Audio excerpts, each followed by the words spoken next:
السلام عليكم ورحمة الله وبركاته. الحمد لله رب العالمين الذي علم الإنسان ما لم يعلم.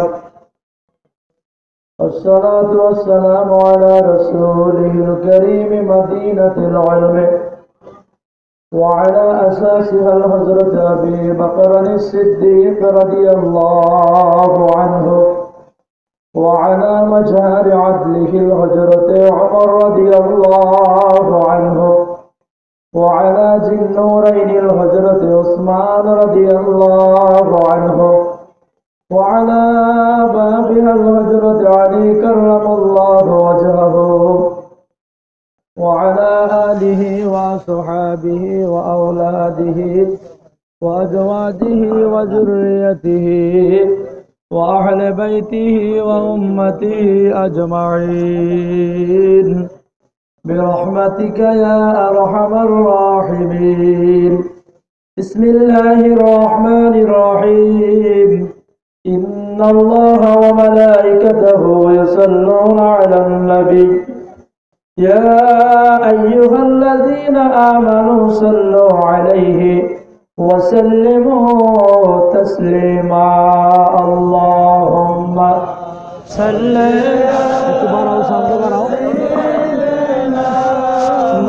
مولانا محمد وعلى آل سيدنا محمد. اللهم صل على سيدنا مولانا محمد وعلى آل سيدنا مولانا محمد. اللهم صل على سيدنا مولانا محمد وعلى آل سيدنا مولانا محمد. بلغ العلا بكماله خشف الدجى بجماله حسنت جميع خصاله صلوا عليه وآله سلموا يا قوم بار صلوا على صدر الأمين مصطفى ما جاء إلا رحمة সকলে বলেন আলহামদুলিল্লাহ। ইন্না শাইতানা লিল ইনসানি আদুউম মুবিন। আল্লাহর অতি আদরের মহব্বতের বান্দারা, আমরা এখানে একত্রিত হয়েছি লিওয়াজিহিল্লাহ, আল্লাহরই জন্য। আল্লাহকে জানা, আল্লাহকে বোঝা, আল্লাহকে চেনা, মূল কথা আল্লাহ বলা হয় কবরে যাওয়া। এই নিয়ে একটু আলোচনা। জান্নাত আগে না কবর আগে? আমি আপনাদের কাছ থেকে জানতে চাই, জান্নাত আগে না কবর আগে? কবরের আগে কি আছে? মৌত। কথা বলেন না কেন? কবরের আগে কি মৌত? না আগে জান্নাত? আগে গাছের গুড়ে না উঠে আপনারা কি উপরে উঠতে পারবেন? তাহলে আগে কি গাছের গুড়ায় যেতে হবে, তারপরে আস্তে আস্তে বায়ে বায়ে উঠতে হবে। আগে কি মৌত কিনা? কোন আগে কি মৌত, তারপরে কবর, তারপরে হাসর, তারপরে মিজান, তারপরে ফুলসিরাত, তারপরে জান্নাত। এত সহজ? তাহলে জান্নাতে যেতে গেলে প্রথমবার কি করতে হবে? আগে কবরের কথা, মৌতের কথা বলতে হবে না? এরপরে কবর, এরপরে কি বলেন? হাসর, মিজান, ফুলসিরাত, এরপরে জান্নাত। না একবারে আগেই জান্নাতে ঢুকে যাবে? যেতে হবে না? তাহলে আমরা এখানে একত্রিত হয়েছি কিভাবে আল্লাহওয়ালা হওয়া যাবে। আল্লাহওয়ালা হয়ে কবরে যেতে হবে, এই নিয়ে একটু আলোচনা। কি বলুন? আগে কবরে আলোচনা করি, মৌতের আলোচনা করি, তারপরে জান্নাত। জান্নাত দেখলেন আল্লাহ পাকে জানেন। কি কম না আমি গ্যারান্টি দিব বলে না সকলেই জাহান্নামে যাবে, কথা বলতে পারবো আমি? কি বলুন? আল্লাহ যদি মাফ করেন, কেউ ক্ষমতা আছে ফেরানোর? আমার আল্লাহ কোরআনে কি বলছেন? লা তাকনাতু মির রাহমাতিল্লাহ ইন্নাল্লাহা ইয়াগফিরু যুনুবা জামিআ ইন্নাহু হুয়াল গফুরুর রহিম। বান্দা, তুমি যত বড় গুনাহগার হও না কেন, নাফরমান হও না কেন, সাবধান, আমার রহমত থেকে তোমরা নিরাশ হয়ো না, আশা হারাইও না। আমি মাফ করনেওয়ালা, রহম করনেওয়ালা।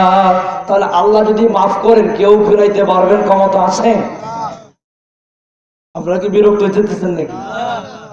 আল্লাহ যদি আমাকে আপনাকে মাফ করেন, আমার আল্লাহ আমাদেরকে জাহান্নামের আগুনে দিবেন না, এটা আপনারা মানেন? আমি কোরআন দিয়ে বলতেছি, হাদিস দ্বারা বলবো, আমার আল্লাহ আমাদেরকে জাহান্নামের আগুনে জ্বালাবেন না, পুরাবেন না। এত ভয় দেখান কেন? আমার আল্লাহ বলছেন লা তাকনাতু মির রাহমাতিল্লাহ ইন্নাল্লাহা ইয়াগফিরু যুনুবা জামিআ ইন্নাহু হুয়াল গফুরুর রহিম। বান্দা, তুমি আমার রহমত থেকে নিরাশ হও না, আশা হারাইও না। যখন তুমি তওবা করবে, তোমাদের জীবন জিন্দেগীর গুনাহগুলি মাফ করে দিব। আমরা কি তওবার পক্ষে আছি কিনা কোন? তওবার কথা কি ওলি আল্লাহরা কয় কিনা কোন? আজকে তো সমাজে শোনা যাচ্ছে, অত এমন ভাবে শোনা যাচ্ছে, পীর কিন্তু কোরআন শরীফে ভাষা নাই। এটা আমরাও বলি, সকলেই বলে। পীরের কোনো কথা কোরআন শরীফে আছে?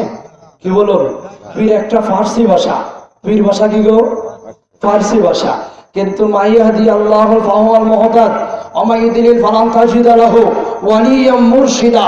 আল্লাহর ওলি এবং মুর্শিদের কথা যদি আমি অস্বীকার করি, সঙ্গে সঙ্গে আমার ঈমানটা নষ্ট হবে, আমি জাহান্নামে যাব। কি বলুন? কথা কি ভুল বললাম নাকি? আলা ইন্না আউলিয়াল্লাহি লা খাউফুন আলাইহিম ওয়া লা হুম ইয়াহজানুন। কোরআন শরীফের আয়াত না? না অস্বীকার করতে পারবেন? আল্লাহর ওলি যারা, তারা হলেন কি? তাদের কোনো ভয় নাই, জীবনে মরণে, কবরে, হাসরে, মিজানে, ফুলসিরাতে কোনো ভয় নাই, চিন্তা নাই। হাদিসে কুদসি আল্লাহর কথা, ওই হাদিসে কুদসিতে আছে আলা ইন্না আউলিয়াল্লাহি লা ইয়ামুতু বাল ইয়ান্তাকিলু মিন দারিল ফানা ইলা দারিল বাকা। তোমরা ওলি আল্লাহদেরকে মৃত বলিও না। কথা বুঝতে পারছেন? তাহলে আল্লাহর কোরআন এবং হাদিস দ্বারা প্রমাণ, আল্লাহর ওলিদের জীবনে মরণে, কবরে, হাসরে, মিজানে, ফুলসিরাতে আল্লাহর ওলিদের ভয় নাই, চিন্তা নাই। তাহলে আবার আমার আল্লাহ কোরআনে কি বলছেন শোনেন, ইন্না রাহমাতাল্লাহি করিবুম মিনাল মুহসিনিন। তোমরা যদি রহমত পেতে চাও, আমার মুহসিনিন বান্দার কাছে যাও। যখন এই আয়াতটা নাজিল হলো, মুহসিনিন বান্দা কারা হতে পারে? যারা আল্লাহর ওলি, তারাই মুহসিনিন বান্দা। তাদের কাছে আমার আল্লাহ বলেন আমার রহমত সর্বক্ষণ বর্ষণ হয়। তোমরা তাদের কাছে যাবে, তাদের কথা শুনে তোমরা হেদায়েত হয়ে যাবে। এই হলো হেদায়েতের বাণী। কিসের বাণী? হেদায়েতের বাণী। একমাত্র আল্লাহর ওলিগণ এই আমাদের বাংলাদেশে হেদায়েতের কথা এনে, হেদায়েতের বাণী শোনায়। দাওয়াতের কাজ কোন কাজ? কারামতের মাধ্যমে। আর নবীগণ করেছেন মুজিজা। আল্লাহ নবীদের হলো মুজিজা। ওই মুজিজার মাধ্যমে মানুষকে দ্বীনের পথে এনেছে। ইন্নাদ-দীনা ইনদাল্লাহিল ইসলাম। এই ইসলাম ধর্মে একমাত্র আল্লাহর নবীগণ মুজিজার মাধ্যমে, নবীদের বেলা হলো মুজিজা, আর আল্লাহ নবীদের বেলা হলো কারামত। ওই কারামতে আউলিয়াল হাক্কুন বাকিয়াতুহু বা'দা মাউতি। আল্লাহর নবীগণ যারা কারামত দেখিয়েছে, ওই কারামতের মাধ্যমে আপনারা জানেন, যিনি হলেন খাজা মাইনুদ্দিন চিশতি রহমাতুল্লাহি আলাইহি, ওনাকে অস্বীকার করতে পারবেন কেউ? কি বলেন? অস্বীকার করতে পারবেন? এখন তো অস্বীকার হয়ে যাচ্ছে। কি বলেন? অস্বীকার হয়ে গেল না? হয়েই তো গেল অস্বীকার। বলি আল্লাহদেরকে অস্বীকার হয়ে গেল। যিনি খাজা মাইনুদ্দিন চিশতি রহমাতুল্লাহি আলাইহি, ওনাকে অস্বীকার করতে পারবেন? উনি বড় আলেম ছিলেন, কোরআনের হাফেজ ছিলেন, যার হাতে হাত রেখে এক না দুই না এমনকি 90 লক্ষ মতান্তরে 1 কোটির উপর মানুষ কালেমা পড়ে মুসলমান হয়ে গেছে। মানে তাবলীগ করেছিলেন। আমরা তাবলীগের বিরুদ্ধে কথা বলি না, তাবলীগের পক্ষে আমরা আছি। কিন্তু তাবলীগটা হলো ওলি আল্লাহদের তাবলীগ হলো কারামতের মাধ্যমে, আর নবীদের তাবলীগ হলো মুজিজার মাধ্যমে। কথা কি ভুল বলছি নাকি আমি? নবীদের তাবলীগ হলো কিসের মাধ্যমে? মুজিজা। এখন যদি আমি তাবলীগকে অস্বীকার করি, তাহলে নবীদের মুজিজাকে অস্বীকার হয়ে যাবে। আপনারা জানেন হযরতে মূসা আলাইহিস সালামের মুজিজা আর হযরতে খাজা মাইনুদ্দিন চিশতি রহমাতুল্লাহি আলাইহির কারামত একাকার। তাও কোরআন হাদিস দ্বারা প্রমাণ। হযরতে মূসা কালিমুল্লাহ আলাইহিস সালাতু ওয়াস সালামের সাথে ফেরাউন যে জাদু দেখাইছিল, ওই জাদুর মধ্যে 1 না 2 না 95,000 জাদুগির এনে ফেরাউন জাদু মহলে হাজির করলো। তোমরা জাদুর মাধ্যমে, কোরআনের তাফসীরের কথা বলছি, তোমরা জাদুর মাধ্যমে কি ভয়ঙ্কর আকৃতি দেখাতে পারবে? তখন জাদুগিররা বলল, একমাত্র ভয়ঙ্কর আকৃতি হলে মানুষ ভয় পায় সাপের। কাকে ভয় পায়? কি কর, সাপের ভয় পান না? একটা সাপ যেখানে পড়ে যাকে বসে থাকবেন, ওড়াউড়ি করবেন না, দৌড়াদৌড়ি করবেন না। এই সাপ তৈরি করতে হবে। ওই সাপ তৈরির জন্য জাদুগিররা বলল সাপ তৈরি করলে এটা একটা নমুনার প্রয়োজন। কিসের প্রয়োজন? নমুনা বোঝেন না? এটা একটা দড়ি, কাছেই তো দরকার হবে। 70টা উটের পিঠে বোঝাই করে ওই জাদু মহলে সমস্ত জাদুগিরদেরকে হাজির করা হলো। 70টা উটের পিঠে বোঝাই করে ওই দড়ি কাছি নিয়ে সামনে হাজির করলো। প্রত্যেক জাদুগির তারা সাপ বানাইলেন, দড়িকে দিয়ে সাপ তৈরি করলো। মুসা আলাইহিস সালামকে ডাকলেন, দেখেন তাবলীগ কাকে বলে, হেদায়েতের কাজ কাকে বলে। হেদায়েতের কাজটা করতে গেলে কি কোন কষ্ট করতে হবে না? কি কোন কষ্ট করতে হবে না? আল্লাহর নবী মুসা কালিমুল্লাহ আলাইহিস সালাম যখন গেলেন তাবলীগের কাজের জন্য, ওখানে গিয়ে দেখে লক্ষ লক্ষ সাপ হুড়হুড় করে আসতেছে। কি বলেন? হুড়হুড় করে আসতেছে সাপ। তিনার ভয় একটু ভিতরে একটু ভয়, সাপ দেখে আল্লাহ বলেন, মুসা তোমার হাতের লাঠিটা ছেড়ে দাও। সঙ্গে সঙ্গে হাতের লাঠি ছেড়ে দিল। এমন বড় একটা তাফসীরের কথা, এমন বড় একটা সাপ হলো, একটা টুট জমিন আর একটা টুট আসমানে। এমন একটা নিঃশ্বাস ভিতর থেকে টান দিল, লক্ষ লক্ষ সাপ এক নিঃশ্বাসে সব ভিতরে ঢুকে গেল। এই মুজিজা দেখে 95,000 জাদুগির মুহূর্তের ভিতরে ছিল কাফের। কি ছিল তারা? কাফের ছিলাম। ওই অলৌকিক মুজিজা দেখে সমস্ত কাফেরদের ভিতরে হেদায়েত হয়ে গেল। কি হয়ে গেল? এটা তো জাদু না, জাদুর বাপ, এখানে আর টিকা যাবে না। ধরলেন মুসা নবীর কদম ধরে, কান্দা গো মুসা নবী, আমাদেরকে মাফ করুন, আপনার ধর্মে আমাদেরকে ঢোকান। তখন লা ইলাহা ইল্লাল্লাহ মুসা কালিমুল্লাহ পড়ে এই 95,000 জাদুগির তারা সকলে মুসলমান হয়ে গেল। কি হলো? এখন কি তারা অন্য ধর্মে থেকে, ইহুদি থেকে, খ্রিস্টান থেকে তারা কোন ধর্মে ঢুকলো গো? মুসলমান হলো না? এটাকে তাবলীগ হলো না? মানে অন্য ধর্ম থেকে ইসলাম ধর্মে ঢুকায়, মানে কি তাবলীগ। এই তাবলীগ এখন কি আমরা মুসা নবীর মুজিজাকে অস্বীকার করতে পারবো? কি বলেন, অস্বীকার করতে পারবো? এই হলো তাবলীগ। আর মুসা নবীর মুজিজা আর হযরতে কাজা মাইনুদ্দিন চিশতি রাহমাতুল্লাহ আলাইহি কারামত এক, অস্বীকার করা যাবে না। জাদু মহলে 12,000 জাদুগির হাজির করলো। দেখা গেল কি তারা সবাই হযরতে কাজা মাইনুদ্দিনের অলৌকিক কারামতি দেখে তারা সবাই মুসলমান হয়ে গেল। তাহলে এক কথা লাগো, হযরত শাহজালাল রহমাতুল্লাহ আলাইহি হযরত মুসা আলাইহিস সালামের মুজিজা হলো আপনারা জানেন, সাগর নদী উপর দিয়ে গাছের রাস্তা হয়ে গিয়েছিল, রাস্তা নদী পার হইলো, আর এখানে রাস্তা হয়েছে, নমুনা হয়েছে। কিন্তু হযরত শাহজালাল রহমাতুল্লাহ আলাইহি সুরমা নদী পার হয়েছিল, রাস্তা হয়েছিল। অস্বীকার করতে পারবেন কেউ? রাস্তা হয়েছে? সুরমা নদী যে পার হয়েছিল, কোন রাস্তা হয়েছিল? রাস্তা হয় নাই তো। জায়নামাজ বিছে, এমনকি পানির উপর দিয়ে ঘোড়া চালিয়ে তারা সুরমা নদী পার হয়ে গিয়েছিল। মুসা আলাইহিস সালামের মুজিজা আর হযরতে শাহজালাল রহমাতুল্লাহি আলাইহি কারামত। কিন্তু শাহজালাল রহমাতুল্লাহ কারামত হলো মুসা আলাইহিস সালামের মুজিজার চাইতে পাওয়ারফুল। কি গো, পাওয়ারফুল না? ওটা রাস্তা হয়েছে, কিন্তু খাজা হযরত শাহজালাল রহমাতুল্লাহ আলাইহি রাস্তা হয় নাই, পানির উপর দিয়ে হেঁটে হেঁটে চলে আসছে।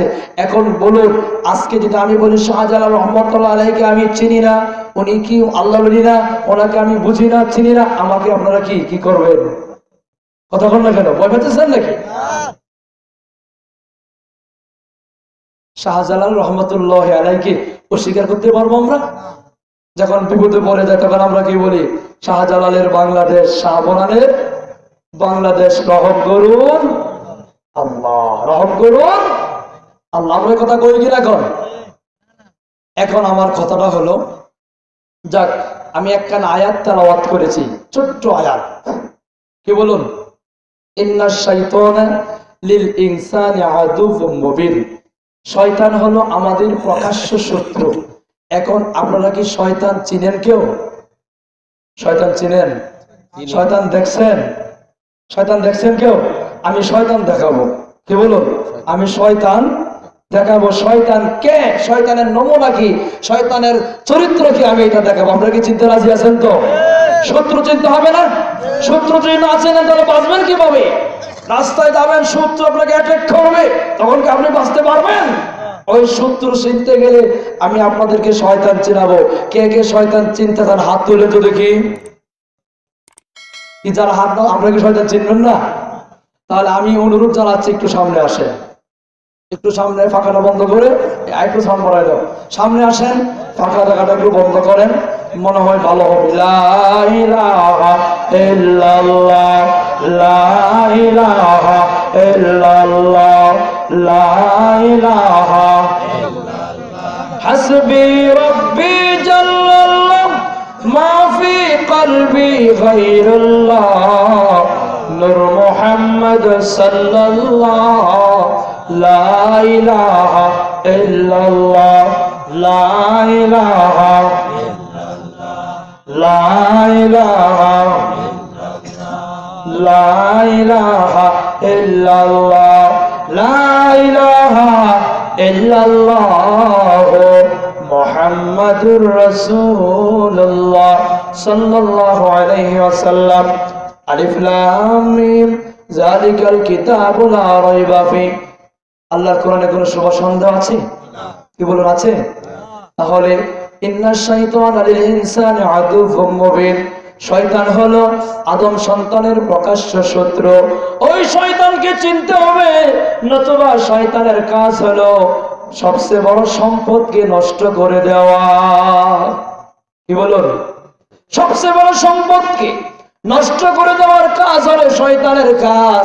এখন আপনাদের কাছ থেকে আমি জানতে চাই, সবচাইতে বড় কি সম্পদ কোন? ঈমান। বলেন সুবহানাল্লাহ। সবচাইতে বড় সম্পদ হলো ঈমান। ওই ঈমানটা নষ্ট করার জন্য আমাদের পিছনে শয়তান আছে কিনা? এখন আমাদের ঈমান নষ্ট করার জন্য শয়তানের কাজ হলো, আমাদের এলাকায় যদি একজন ধনাত্মক হয়ে যায়, অট্টালিকা হয়ে যায়, আমরা তার পিছনে গোয়েন্দা লেগে যায়। কিভাবে হলো? অথবা তার নামে মামলা দাখিল করি নাকি? গণ মামলা দেয় কিনা? কোর্টে গিয়ে মামলা করে না, কোথায় গিয়া, যাতে একটু হয়রানি পেরেশানি করানোর জন্য, তার টাকা পয়সা নষ্ট করার জন্য। এটা হলো অভিযোগ যাকে মামলা দিবে তার ঈমান, তার এমন তার কাজটা হলো শয়তানি কাজ। কি বলেন? বাবা আমাদেরকে মামলায় বলে ঈমান নষ্ট করার জন্য আমাদের মাঝে শয়তান হাজির হয়ে যায়, কিন্তু ঈমানটা নষ্ট করে শয়তানের কাজ হলো ঈমান নষ্ট করা। কিন্তু আপনারা জানেন, কোর্টের মধ্যে যখন হাজিরা দেওয়া হয়, ওখানে উকিল ব্যারিস্টার আছে কিনা? কোন এবং হাকিম আছে। কিন্তু উকিল ব্যারিস্টার হাকিম তারা তিনজন কিন্তু বিচার করে কিনা? কোন ওই বিচারের মধ্যে হক বিচারটা বাদ দিয়ে বাতিল বিচার করতে গিয়ে কিছু ঘুষ খেয়ে কি করে জানেন? ওই লোকটাকে মৃত্যুদণ্ড রায় দিয়ে দেয়। দেখি না কোন কথা কন না কেন? মৃত্যুদণ্ড রায় দিয়ে দেয়। দেওয়ার পরে আবার আপিল করা হয়। কি কোন আপিলের সুযোগ আছে কিনা? কোন আপিলের সুযোগ আছে কিনা? কোন আপিল করা হয়। আপিল করে আরেকজন ব্যারিস্টার এবং জজ উকিলের মাধ্যমে করা হয়। তিনিও তো উকিল। কি করেন? তিনি উকিল না, তিনি হাকিম। আরেকজন হাকিমের কাছে যখন এইগুলি আপিল করা হয়, আপিলের মধ্যে দেখা যায় ওই আপিলের মধ্যে মৃত্যুদণ্ডটা খালাস হয়ে যায়। বাবারাম, এখন জামানা ফিতনার জামানা, আলেমরা শয়তান আলেমরা ঈমান নষ্ট করে দেয়। আবার যারা আল্লাহর ওলি আলেম হবে, আল্লাহর ওলিগণের কাছে আপিল করার পরে ওই আল্লাহর ওলিগণ ঈমানটাকে বাধাভুক্ত করে দেয়। নারায়ে তাকবীর, নারায়ে রিসালাত। আল্লাহর ওলি যেখানে, আমি কথাটা কি ভুল বলতেছি নাকি?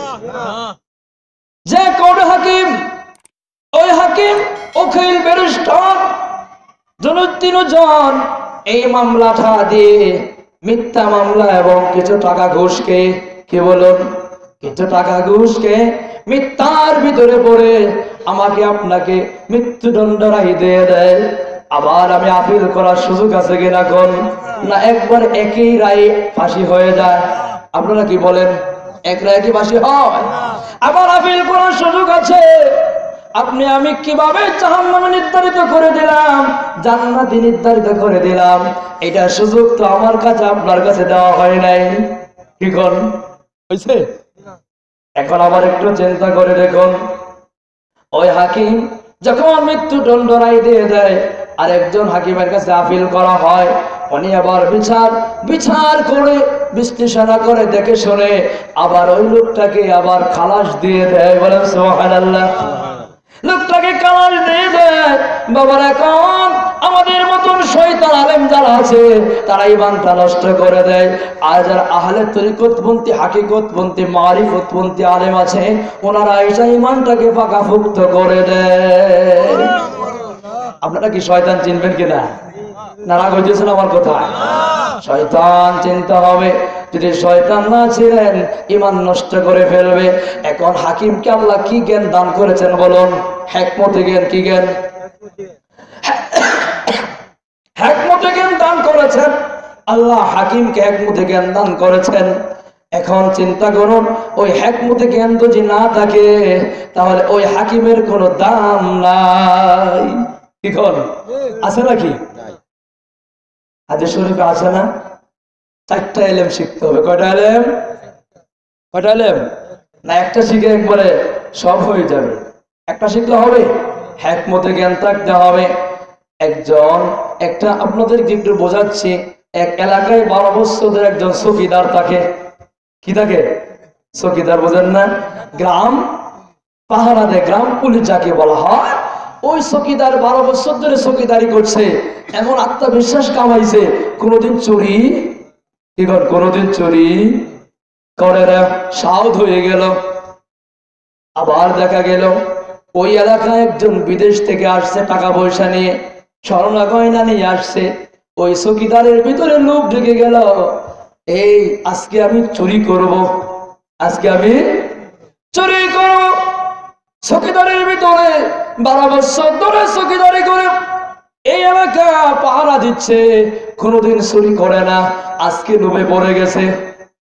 লোভে পড়ে চুরি করার জন্য শাবল দিয়ে হিন করতে শুরু করে দিল। বাড়ির একজন মুরব্বী মানুষ, উনি রাত্রে প্রস্রাবের জন্য বাহির হলো। মুরব্বীরা একটু প্রস্রাব বেশি করে না গো? কি করেন? প্রস্রাব যখন ধরে তখন তো একটু দেরি করে না, দ্রুত বেগে যায়। কি করেন?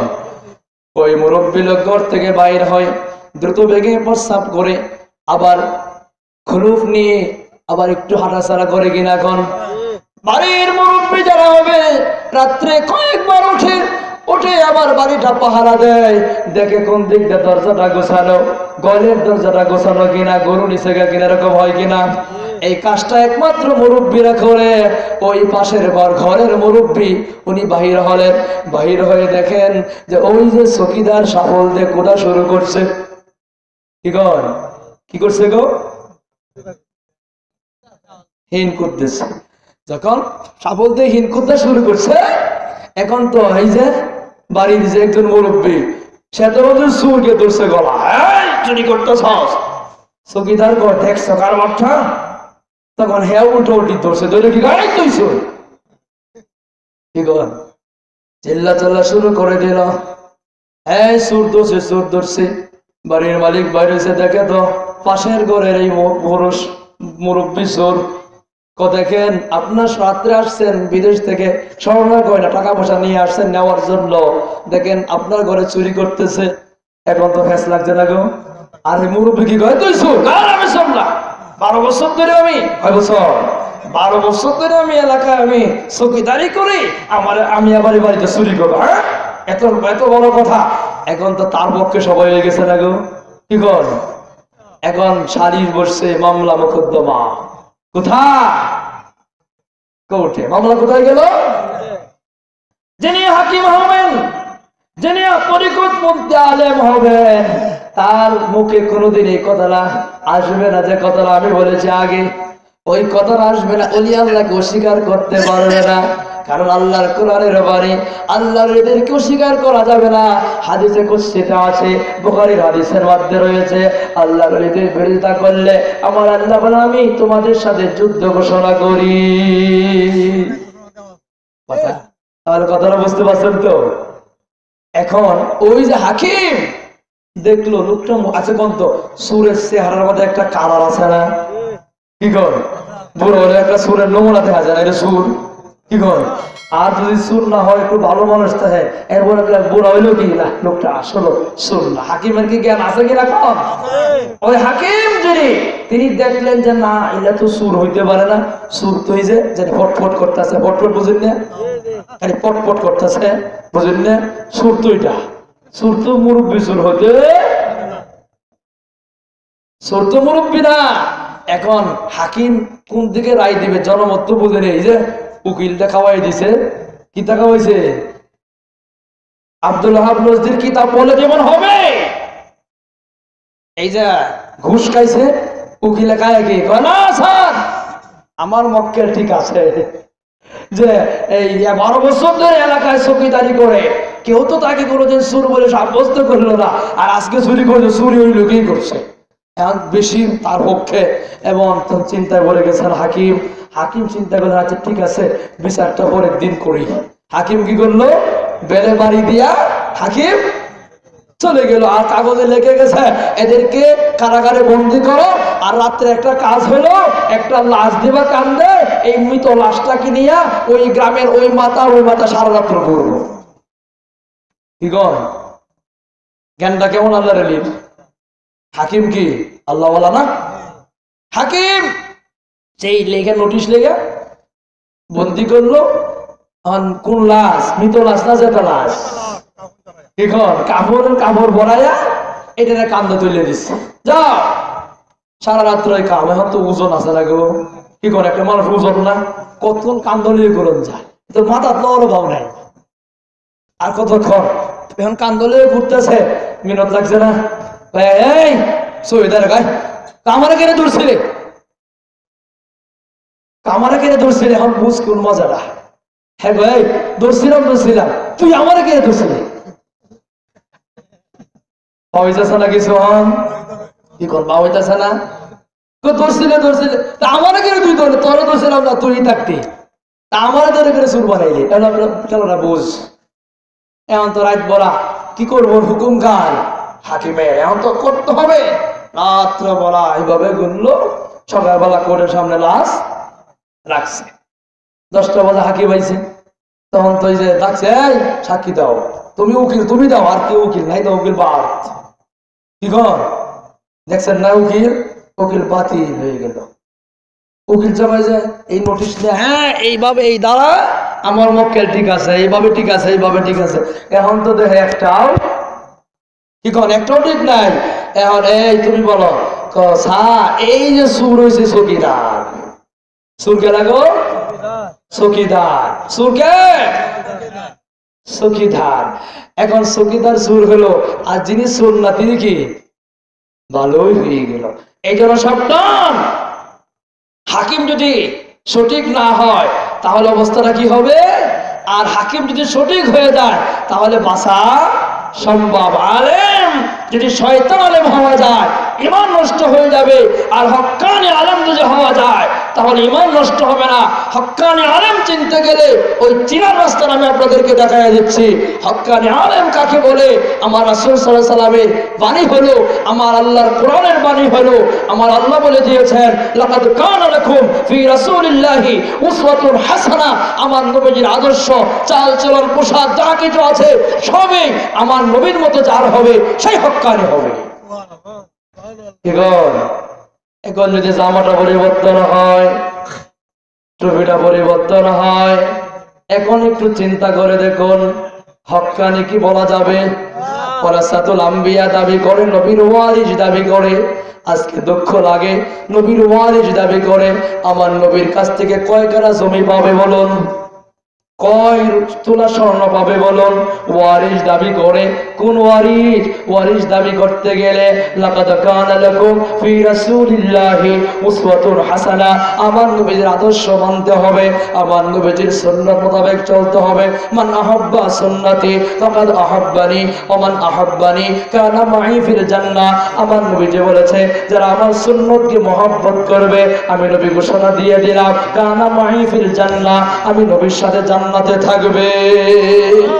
এখন দলিল দেওয়া যায়, কি বলে? মান আহাব্বা সুন্নতি ফাকাদ আহাব্বানি ওয়া মান আহাব্বানি কানা মাই ফিল জান্নাহ।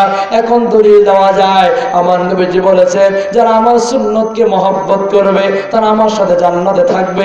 আমি আপনাদের কাছ থেকে জানতে চাই, ওয়ারিস দাবি যিনি করবে তিনি কাছের লোক না দূরের লোক? কথা কন না কেন? ওয়ারিস যিনি দাবি করবে তিনি কাছের লোক না দূরের লোক? আমি জানতে চাই বাবারা। তিনি হলেন কাছের লোক। কাছের লোক ওয়ারিস দাবি করতে পারে।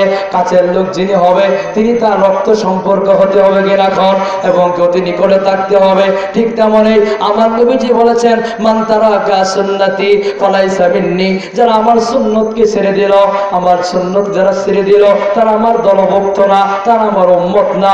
এখন তো আমি আলেম হয়ে আমার নবীজির সুন্নতকে ছেড়ে দেই, তাহলে আমি কিভাবে ওয়ারিস দাবি করি, কিভাবে কাছে থাকতে পারি?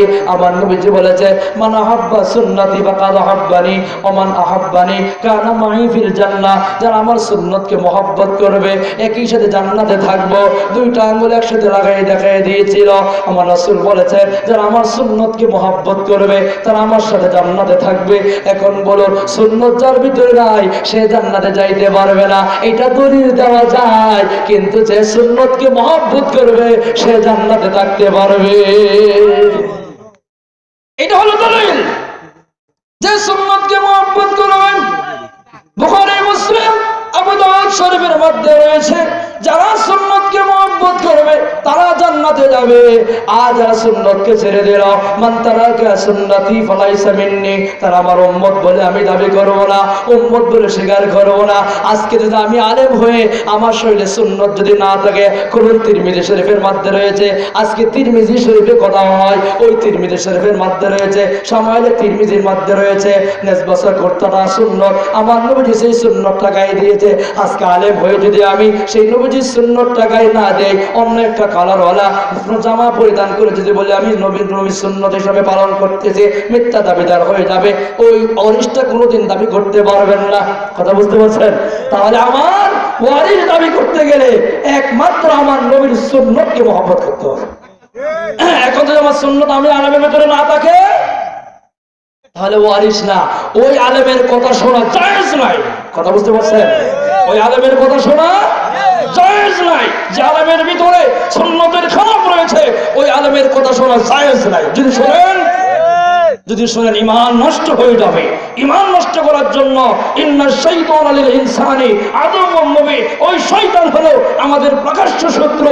ওই শয়তান আমাদেরকে ঈমান নষ্ট করে ফেলবে। এখন বলুন শয়তান কাকে বলে? আমি আপনাদেরকে শোনাচ্ছি। আমি একখানা আয়াত প্রথম পড়েছিলাম যে ইন্নাল্লাহা ওয়া মালাইকাতাহু ইউসাল্লুনা আলান নবী, সূরাতুল আহজাবে 56 নম্বর আয়াত। এত আয়াতগুলি পড়া হলো, এই আয়াত কি পড়া যায় নাই? কি বলুন? কথা বল না কেন আপনারা? আল্লাহকে মহব্বত করলেই হবে না, আমার নবীকে মহব্বত করতে হবে। হুকুম কার? হুকুম কার? এতক্ষণ কথা হলো, আমি তো আমার নবীর মহব্বতের কথা শুনলাম না। সূরাতুল আহজাবের 56 নম্বর আয়াতটা তো পড়া হলো না। ইন্নাল্লাহা ওয়া মালাইকাতাহু ইউসাল্লুনা আলান নবী ইয়া আইয়ুহাল্লাযীনা আমানু সাল্লু আলাইহি ওয়া সাল্লিমু তাসলিমা। এই আয়াতটা কেন পড়া হলো না? আমার নবীর মহব্বতের কি প্রয়োজন নাই? কি বলুন? আমার আল্লাহ বলেন নিশ্চয় আমি আল্লাহ আমার ফেরেশতাগণ আমার নবীর উপরে দরুদ সালাত ও সালাম। এতক্ষণ কথা হলো, আমি একবার তো দরুদ শরীফ শুনলাম না। কারণটা হলো দরুদ যার ভিতরে না থাকবে, আমার নবীজি বলেছেন আমার নবী রাহমাতুল লিল আলামিন মসজিদে নববীতে বসা আছে, মসজিদে নববীতে বসা আছে আমার নবীজি রাহমাতুল লিল আলামিন হযরত আযরা আলাইহিস সালাম, হযরত মিকাইল আলাইহিস সালাম, হযরত ইসরাফিল আলাইহিস সালাম, হযরত জিবরাইল আলাইহিস সালাম, চারজন ফেরেশতা আসছে। আমার একটা কথা, কথা রইল পিছনে সমালোচনা করবেন না, বয়ান করতেছেন এটা ভালো। সাল্লাল্লাহু আলা মুহাম্মাদ সাল্লাল্লাহু আলাইহি ওয়াসাল্লাম সাল্লাল্লাহু মুহাম্মাদ সাল্লাল্লাহু আয়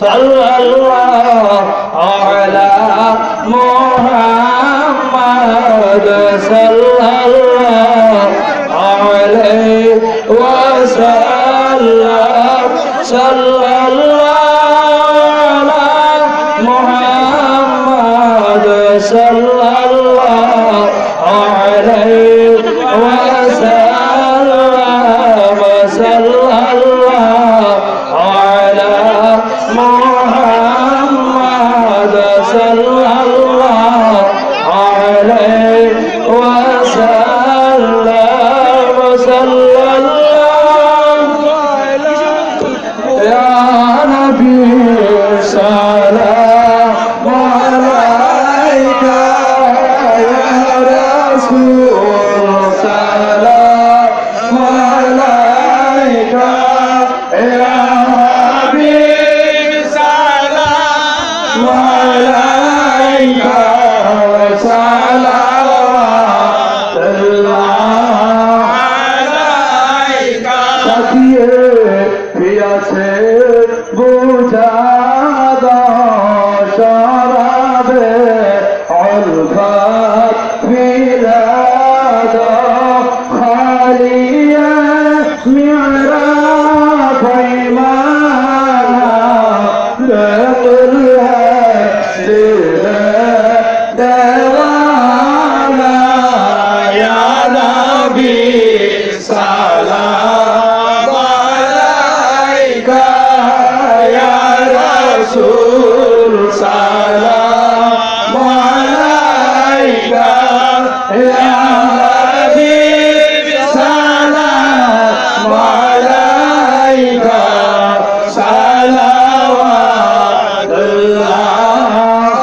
আলাইকা আহারে জালি মধু সমান দিলে রে কতই জ্বালাতন মাতাতে মারিলে পাতর রখছে হইলে নকাতর ইয়া নবী সালাম আলাইকা ইয়া রাসূল সালাম আলাইকা ইয়া হাবিব সালাম আলাইকা সালাওয়াতুল্লাহ আলাইকা বালাগাল উলা বিকামালিহি كشف الدجى بجماله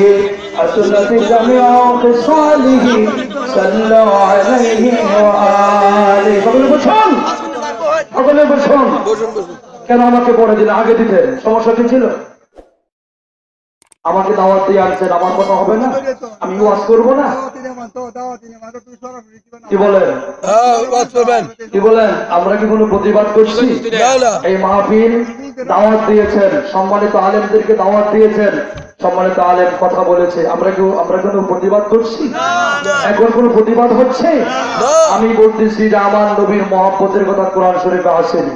আমি আয়াতটা একবার শুনলাম না, কেন দুরূদ শরীফের কথা কোরআনে নাই? ইন্নাল্লাহা ওয়া মালাইকাতাহু ইউসাল্লুনা আলান নবী। এত স্বীকার করতে পারবেন? যদি আপনি দুরূদ শরীফ না পড়েন, অস্বীকার করেন, আপনি ঈমান নষ্ট হয়ে যাবে, আপনি বেঈমান হয়ে যাবে। আজকে আমি যদি অস্বীকার করি আমার আল্লাহর কোরআনকে, আমার নবীর গুরুত্ব অস্বীকার করি, আমার ঈমান নষ্ট হয়ে যাবে। আমার কথা আমি বলছি, আমি অন্য কারোর কথা বলি না। আমি বলছি যে এতক্ষণ আল্লাহর কোরআন থেকে আয়াত শুনেছি, কিন্তু সূরাতুল আযাবের আয়াতটা শুনলাম না। কিন্তু আমি কি খারাপ কইছি? এটা আমি কি বিরুদ্ধে কথা বলছি? ঠিক কইছেন। নবীর মহব্বত নাই, সূরাতুল আযাবের 9 নম্বর আয়াত বলা হয়েছে, এই 17 নম্বর আয়াত বলা হলো না কেন? আজকে যদি বলা হয় ইন্নাল্লাহা ওয়া মালাইকাতুহু ইউসাল্লুনা আলান নবী ইয়া আইয়ুহাল্লাযীনা আমানু সাল্লু আলাইহি ওয়া সাল্লিমু তাসলিমা, এই আয়াত শরীফ বলে যদি বলা হয় পড়েন দ্রুত ইব্রাহিম, ঈমান নষ্ট হয়ে যাবে। কেন? এই আয়াতটা ইব্রাহিমের উপরে নাযিল হয় নাই। কত বড় সূক্ষ্ম কেন নেবেন? আজকে আয়াত নাযিল হয়েছে কার উপরে? গ্রন্থ কোরআন নাযিল হয়েছে কার উপরে? আমার নবীজির উপরে। আর এই আয়াতটা কার উপরে?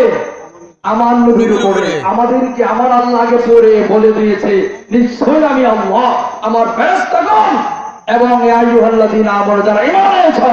আজকে আমরা প্রমাণ দেখতে চাই, দেখতে পাই আমরা প্রমাণ। যারা ঈমান নাই তারা রাসূলের উপরে দুরূদ শরীফ পড়ে না, আর যাদের ঈমান আছে তারা আমাদের উপরে দুরূদ শরীফ পাঠ করে। কিন্তু আমার আল্লাহ এখানে ভাগ করে দিয়েছেন, আমার আল্লাহ এখানে ভাগ করে দিয়েছেন ইয়া আইয়ুহাল্লাযীনা আমানু, যারা ঈমান এনেছো তারা তোমরা পড়বে, আর যারা ঈমান আনো নাই তোমরা পড়বে না। আমার নবী রাহমাতুল লিল আলামিন অসীম অভিতে বসা হুজুর সাল্লাল্লাহু আলাইহি ওয়াসাল্লাম বসে আছেন, 60 জন ফেরেশতা আসছেন, হযরত আজরাইল আলাইহিস সালাম, হযরত মিকাঈল আলাইহিস সালাম, হযরত ইসরাফিল আলাইহিস সালাম, হযরত জিবরাইল আলাইহিস সালাম, 60 জন ফেরেশতা এসে বলতেছে ইয়া রাসূলুল্লাহ ইয়া হাবিবাল্লাহ, নবীজি আপনার কাছে আমরা একটা দাবি নিয়ে আসছি, হুজুর আপনি কি দাবিটা রাখবেন? আপনি কি দাবিটা পূরণ করবেন? হুজুর বলেন যে আজরাইল সালাম বলেন, আজরাইল সালাম বললেন ইয়া রাসূলুল্লাহ ইয়া হাবিবাল্লাহ, আপনার উম্মতের মধ্যে যাহারা, এখানে ভাগ হয়েছে কিনা বল, সবার কথা বলছে, সবার কথা বলছে। আপনার উম্মতের মধ্যে যাহারা দৈনিক 10 বার দুরূদ শরীফ পাঠ করবে, আমি আজরাইল মউতে কষ্ট দিব না। আগে জান্নাত আগে মউত, কি গো? মউতে যার কষ্ট হবে তার ঈমান নিয়ে যেতে পারবে? আমি তো এই কথাটাই বলতেছি, অসুবিধা কোথায়? সব বক্তারা কি এক কথাই বলবে? সব বক্তারা কি এক ওয়াজই করবে? কি করে এক ওয়াজ করার জন্য এখানে আনছেন? একজন শিরক বেদাত এগুলি বলে গেছে উনি, সম্মানিত আলেম উনি বলে গেছেন। কিন্তু আমি বলতেছি, প্রথমেই বলছি আমি শয়তান চিনাবো, শয়তান থেকে আমাদের ঈমান বাঁচাতে হবে। তাহলে অসুবিধা কোথায় হচ্ছে? কি বলে অসুবিধা কোথায় হচ্ছে? যদি আমি শয়তান হই আমার ভিতরে অসুবিধা হবে, আমার ভিতরে লাগবে, এই জন্য আমি নিষেধ করবো। শয়তান চিনতে পারছেন? ইন্না শাইতানা লিল ইনসানি আদুউম মুবিন। আমার নবী রাহমাতুল লিল আলামিন বুখারী হাদিসের মধ্যে রয়েছে, রাসূল সাল্লাল্লাহু আলাইহি ওয়াসাল্লাম মসজিদে নববীতে বসে দোয়া করতেছেন, আল্লাহুম্মা বারিক আলা ফিল ইয়ামান, আল্লাহুম্মা বারিক ওয়া ফিশ শাম। হুজুর ইয়ামান দেশের জন্য, শাম দেশের জন্য হুজুর দোয়া করতেছেন। এমন সময় নজদি লোকেরা বলতেছে আলা ইয়া রাসূলুল্লাহ সাল্লাল্লাহু আলাইহি ওয়াসাল্লাম, হুজুর আমাদের নজদের জন্য দোয়া করুন। হুজুর সাল্লাল্লাহু আলাইহি ওয়াসাল্লাম দোয়া করলেন আল্লাহুম্মা বারিক আলা ফিল ইয়ামান, আল্লাহুম্মা বারিক আলা ফিশ শাম। হুজুর ইয়ামান দেশের জন্য, শাম দেশের জন্য হুজুর দোয়া করেছেন, আল্লাহ শাম দেশের উপরে, ইয়ামান দেশের উপরে তোমার রহমত বরকত দান করো। আবার তারা নজদি লোকেরা বলতেছে ইয়া রাসূলুল্লাহ ইয়া হাবিবাল্লাহ, আমাদের নজদের জন্য দোয়া করুন। হুজুর 3 বার দোয়া করলেন শাম দেশের জন্য, ইয়ামান দেশের জন্য। হুজুর নজদের জন্য দোয়া করে নাই। নজদের সাহাবীরা হুজুরের কদম ধরে কান্দে ইয়া রাসূলুল্লাহ ইয়া হাবিবাল্লাহ, আমাদের জন্য কেন দোয়া করলেন না?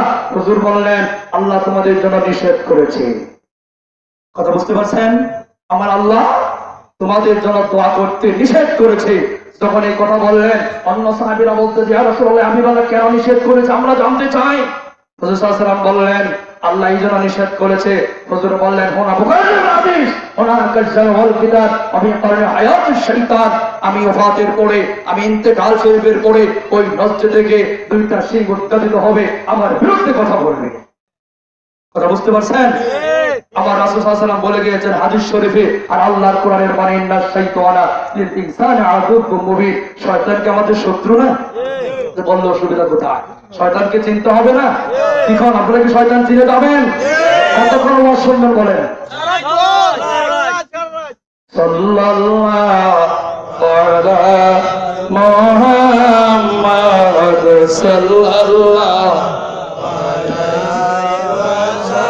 ওয়াসাল্লাম, সাল্লাল্লাহু আলা সে সাউন্ড বুঝা না, সাল্লাল্লাহু আলাইহি ওয়াসাল্লাম। আমি কোন কথাটা বলতে চেয়েছিলাম আপনাদের খেয়াল আছে? সূরাতুল আহজাবের 56 নম্বর আয়াত, দিয়ে প্রমাণ হলো আমার নবীর উপরে দুরূদ সালাতু সালাম পড়তে হবে। হুকুম কার বলুন? আল্লাহ। আমি তো কোরআন দিয়ে কথা বলছি, আয়াতকে অস্বীকার করতে পারবেন কেউ? আয়াতকে বাদ দিতে পারবেন? এখন তো বাদ দিয়ে দিছেন, কি বলুন? এখন তো বাদ দিয়ে দিছেন। এই আয়াত শরীফ তো প্রথম পড়া হলো না, এই আয়াত শরীফ পড়ে আবার বলতে পড়া হচ্ছে বালাকাল উলা বিকামালিহি কাশাবাদ্দু জাবি জামালিহি আল্লামা শেখ সাদি রাহমাতুল্লাহি আলাইহির কবিতা পড়া হচ্ছে, কিন্তু আমার নবীর উপরে দুরূদ শরীফ পড়া হয় না কেন বলতো? আবার বলা হয় পড়েন দুরূদ ইব্রাহিম। সাবধান, আমরা কখনো দুরূদ ইব্রাহিম বলবো না। আমরা জানি আপনি সারা দিন বলুন, 1000 বার বলুন, নামাজের যে দুরূদ শরীফ আছে নামাজের ভিতরে ওই দুরূদ শরীফ 1000 বার 1 লক্ষ বার পড়ুন, কোনো অসুবিধা নাই। কিন্তু যদি আবার বলা হয় নামাজের ভিতরে যে দুরূদ শরীফকে আবার পাল্টায় যদি বলা হয় পড়েন দুরূদ ইব্রাহিম, তাহলে আমার ঈমানটা নষ্ট হয়ে যাবে। কি বলুন? আমি কথা কি ভুল বললাম নাকি? ইব্রাহিম আলাইহিস সালামের উপরে কি নাযিল হয়েছে কোন তো? কুল্লা ইয়া নারু কুনি বারদান ওয়া সালামান আলা ইব্রাহিম, আল্লাহর কোরআন শরীফে আছে। যখন নমরুদের আগুনে পড়ে গেল, আল্লাহ বললেন, হ্যাঁ ইব্রাহিম তুমি আগুনে, এই আগুন সাবধান, আমার ইব্রাহিমের একটা পশম বেরিয়ে না। আমরা অস্বীকার করি কোন তো? আমরা কি অস্বীকার করি? তাহলে দুরূদ শরীফের কথা ইব্রাহিম আলাইহিস সালামের উপর আসছে, কিন্তু আমরা তো আজকে আয়াত শরীফ পড়তেছি, পড়ে আবার মুহূর্তের ভিতরে আয়াতকে উল্টায় দিয়ে আমরা কি পড়তেছি? পড়েন দুরূদে ইব্রাহিম। আমরা বলবো নামাজের দুরূদ শরীফ নামাজের জন্য খাস। আর আমরা আমি যে খুতবা দিয়ে দুরূদ শরীফ পড়েছি, এই দুরূদ শরীফে মহব্বত আছে কিনা গো? মহব্বত আছে না? আল্লাহুম্মা সাল্লি আলা দুরূদ শরীফ বলো, মহব্বত আছে না গো?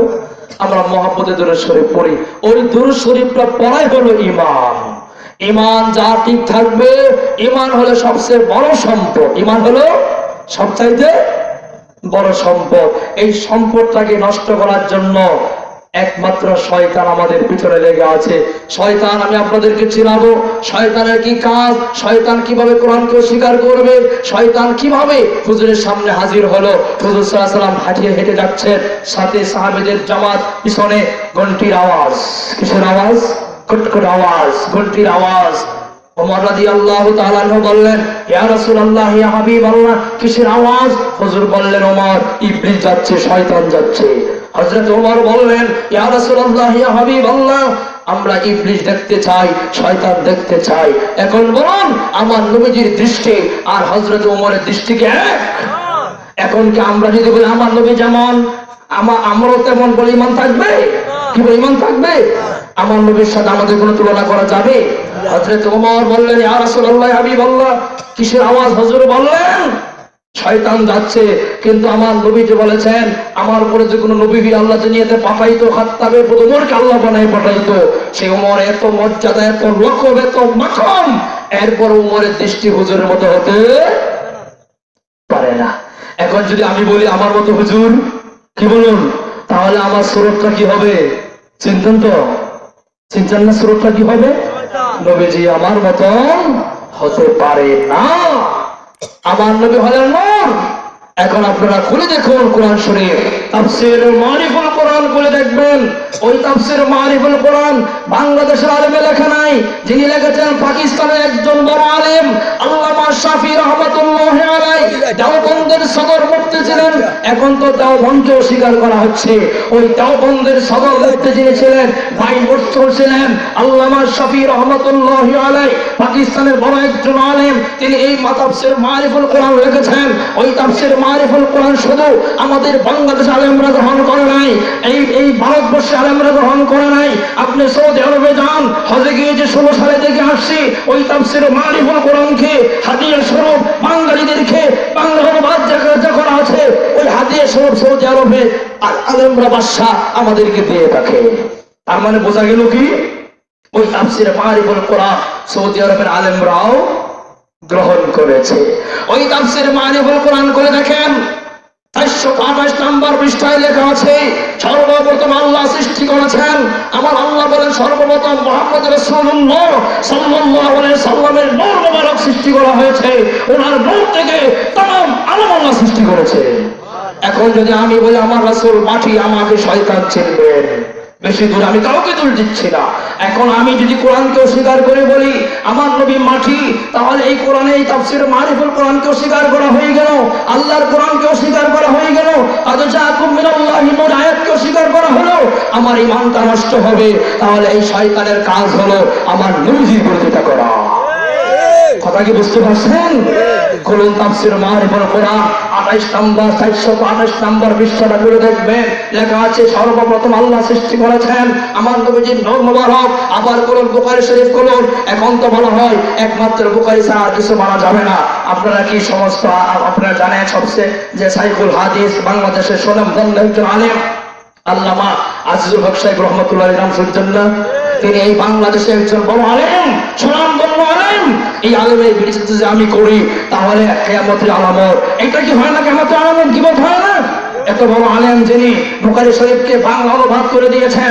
আমরা বাঙালি মানুষ, বাংলা ভাষা আমরা বুঝি, ওই আরবি রাখে, উর্দু রাখে, ফার্সি রাখে, আল্লামা আজিজুল হক সাহেব রহমাতুল্লাহ আলাইহি বাংলা অনুবাদ করে লিখে দিয়েছেন ওই বুখারী শরীফকে। এমনকি এই বুখারী শরীফকে 7টা খণ্ড করে দিয়েছেন আমাদের সুবিধার জন্য। এখন যদি 7টা খণ্ডকে আমি অস্বীকার করি তাহলে এই আলেমকে অস্বীকার করলাম না? কথা বল না কেন? আলেমকে অস্বীকার করলাম না? তাহলে আমার অবস্থাটা কি হবে? এই বুখারী শরীফের 5ম খণ্ড করে দেখবেন, আমি কোরআন থেকে কথা বলছি, বুখারী শরীফ থেকে কথা বলছি, ওই বুখারী শরীফের 5ম খণ্ড করে দেখবেন 3য় পৃষ্ঠা হাদিসটা মওজুদ রয়েছে। আন আনসারি সাহাবা রাদিয়াল্লাহু তাআলা আন قال قلت يا رسول الله بأبي أنت وأمي أخبرني عن أول شيء خلق الله تعالى يا رسول الله يا حبيب الله। নবীজি গো, আমি জানতে চাই সর্বপ্রথম আমার আল্লাহ কি সৃষ্টি করেছে। আমার রাসূল সাল্লাল্লাহু আলাইহি ওয়াসাল্লাম বললেন মুশকি হাসিতে, قال يا جابر إن الله تعالى خلق الأشياء نور النبي من نوري। জাবের জেনে রাখো সর্বপ্রথম তোমার নবীর নূর মুবারক আল্লাহ সৃষ্টি করেছে। এখন চিন্তা করুন বুখারী শরীফের কথা কি সত্য হবে না মিথ্যা হবে? এখন যদি আমি বলি যে না নবীজি মাটি, তাহলে আমি আমার নবীকে অস্বীকার করলাম না? হুজুর যে বলে ওনা কাজ্জাল বলবে হুজুর বিরোধিতা করলাম না আমি? তাহলে আমি কোন জায়গায় যাবো? কোন তো শয়তানে, শয়তান চিনছেন তো? যদি আমি বলি তাহলে আমি শয়তান হব, আর যদি আমি অস্বীকার না করি আলহামদুলিল্লাহ আমিও ভালো, আপনিও ভালো। এখন আপনারা কোন পথে থাকতে চান? কোন তো কোন পথে থাকতে চান? ভালোর পথে। যে বললাম এক উকিল, হাকিম, ব্যারিস্টার ঘুষ খেয়ে তাকে মৃত্যুদণ্ড রায় দিয়ে দিল। আরেকজন হাকিম যিনি সঠিক তিনি কি করলো? মৃত্যুদণ্ড থেকে তাকে খালাস দিয়ে দিল। এখন আলেম তো সবাই, এক আলেম সে হলো শয়তান আলেম, আরেক আলেম হলো হক্কানি আলেম, যার ভিতরে একটা সুন্নতের খেলাফ থাকবে না, যার ভিতরে সুন্নতের খেলাফ থাকবে না, সুন্নতির মহব্বত থাকবে, সে হবে প্রকৃত আলেম দাবিদার, সে হবে প্রকৃত আলেম। ওই ব্যক্তির কথা শুনলে আপনার